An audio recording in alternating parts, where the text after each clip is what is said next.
Good morning students, कैसे हैं आप सभी। आज हम पढ़ेंगे आपका काव्य खंड का चैप्टर कवितावली, जो कि उत्तरकांड से लिया गया है, जिनके लेखक हैं बच्चों गोस्वामी तुलसीदास। तो बच्चों सबसे पहले हम पढ़ेंगे गोस्वामी तुलसीदास का जीवन परिचय और साहित्य परिचय। बच्चों गोस्वामी तुलसीदास का जो जन्म है वो सन 1532 ईस्वी में बांदा यानी उत्तर प्रदेश में हुआ था। यानी उस समय जिले के राजापुर गांव में वो माना जाता था, वो बांदा प्रदेश। बच्चों इनकी प्रमुख रचनाएं हैं रामचरितमानस, विनय पत्रिका, गीतावली, श्री कृष्ण गीतावली, दोहावली, कवितावली और रामज्ञा प्रश्न। गोस्वामी तुलसीदास का जो मृत्यु हुई है, निधन हुआ है, सन 1623 ईस्वी काशी में हुआ था।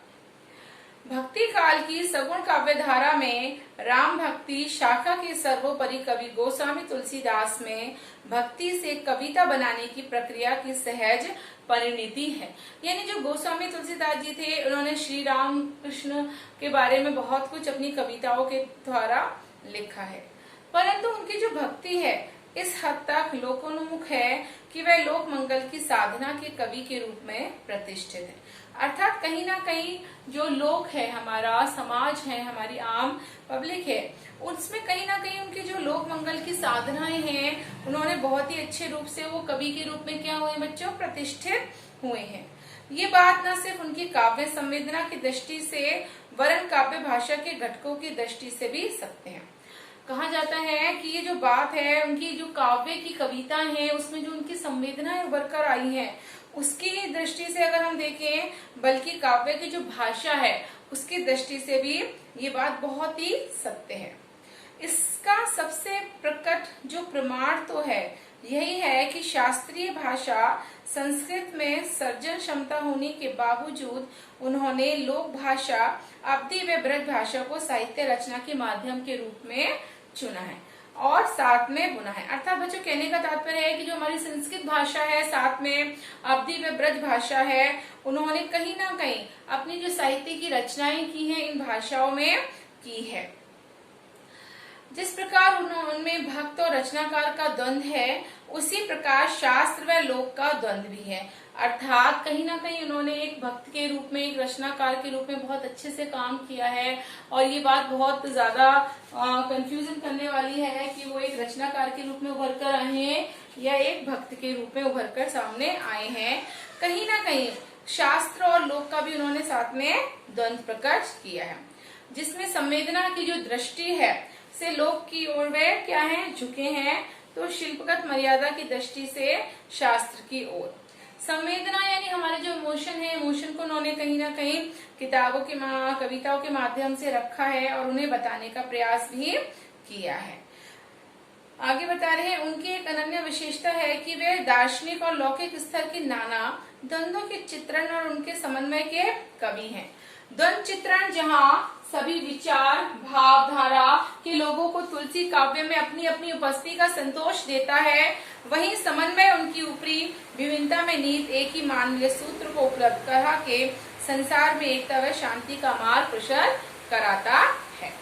बच्चों तुलसीदास के जो लोक व शास्त्र दोनों में काफी गहरी पैठ थी, अर्थात उन्हें बहुत ज्यादा क्या था, इन सारी चीजों का बहुत अच्छे से ज्ञान था और समझ था, तथा जीवन में जगत की व्यापक अनुभूति और मार्मिक प्रसंगों की उन्हें अचूक समझ है। जो जीवन है हमारा, जगत का है, उसमें कहीं ना कहीं उन्होंने किस तरह से मार्मिक यानी कि रहस्यपूर्ण जो है, दिल को छूने वाले प्रसंगों के बारे में बताया है।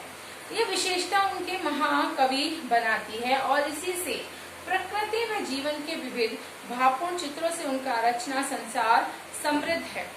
बच्चों देखा जाए तो विशेषकर जो रामचरितमानस है, उसमें उन्होंने जो श्री राम के बचपन से लेके उनके लास्ट तक के, अंत के जीवन तक के बारे में जो बहुत ही अच्छे विस्तार से इसमें वर्णन किया है। इसी से हिंदी का आदित्य माँ काव्य बनकर उभरा है। इसके विश्व प्रसिद्ध लोकप्रियता के पीछे सीताराम कथा से अधिक लोक संवेदना और समाज को नैतिक बनावट की कहीं न कहीं समझ है। उनके सीताराम ईश्वर की अपेक्षा तुलसी के देश काल के आदर्शों के अनुरूप मानवीय धरातल पर पुनः सृष्ट चरित्र हैं। गोस्वामी जी ग्रामीण व कृषक संस्कृति तथा रक्त संबंधी संबंधी की जो मर्यादा है उस पर आदर्शीकृत ग्रस्त जीवन के चितेरे कवि हैं। तुलसीदास जी इस अर्थ में हिंदी के जातीय कवि हैं कि अपने समय में हिंदी क्षेत्र में प्रचलित सारे भावात्मक काव्य भाषाई तत्वों का प्रतिनिधित्व करते हैं। इस संदर्भ में भाव, विचार, काव्य रूप, छंद, काव्य भाषा की जो बहुल समृद्धि उनमें दिखती है वह अद्वितीय है। तत्कालीन हिंदी क्षेत्र की दोनों काव्य भाषाओं, अवधि ब्रज भाषा तथा दोनों संस्कृति कथाओं, सीताराम व श्री राधा कृष्ण की कथाओं को साधिकार अपनी अभिव्यक्ति का माध्यम बनाते हैं।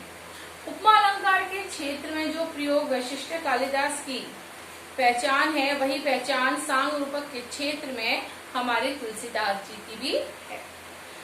विविध विषमताओं से ग्रस्त कली काल तुलसी का युगीन यथार्थ है, जिसमें वे कृपालु प्रभु राम व राम राज्य का स्वप्न रचते हैं। युग और उसमें अपने जीवन का न सिर्फ उन्हें गहरा बोध है, बल्कि उसकी अभिव्यक्ति में भी वे अपने समकालीन कवियों से बहुत आगे हैं। यहाँ हमारा जो पाठ है बच्चों, प्रस्तुत कवितावली के 2 कवित और सवैया इसके प्रमाण स्वरूप हैं। पहले चंद में किसवी किसान में उन्होंने दिखलाया है कि संसार के जो अच्छे बुरे समस्त लीला प्रपंचों का आधार है, पेट की आग का दारुण व गहन यथार्थ है, जिसका समाधान में राम रूपी घनश्याम मेघ के कृपा जल में देखते हैं।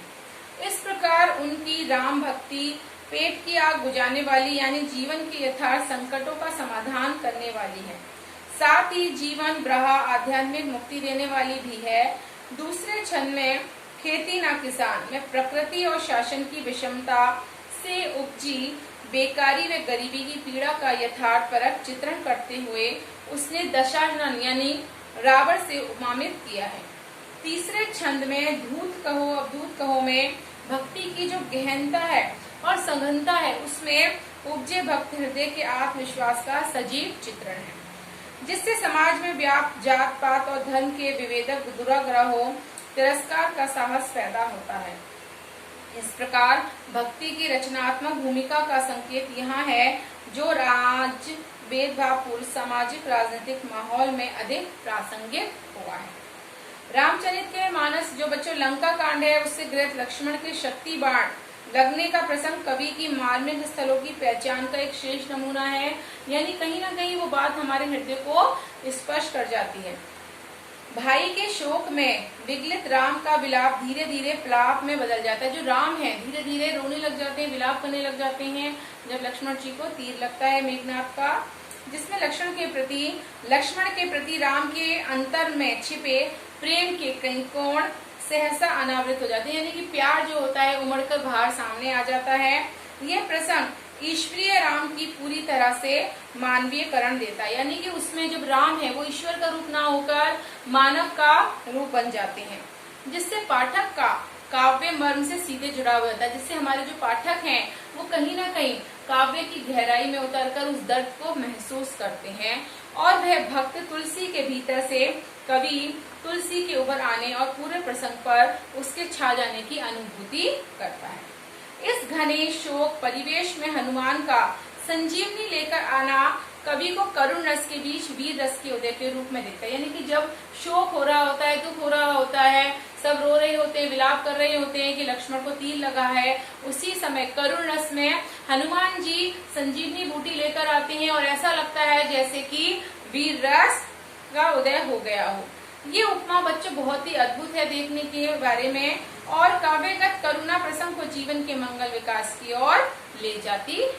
तो बच्चों ये आपके तुलसीदास जी का जीवन परिचय और साहित्य परिचय था। कल उत्तरकांड से हम पढ़ेंगे। Thank you.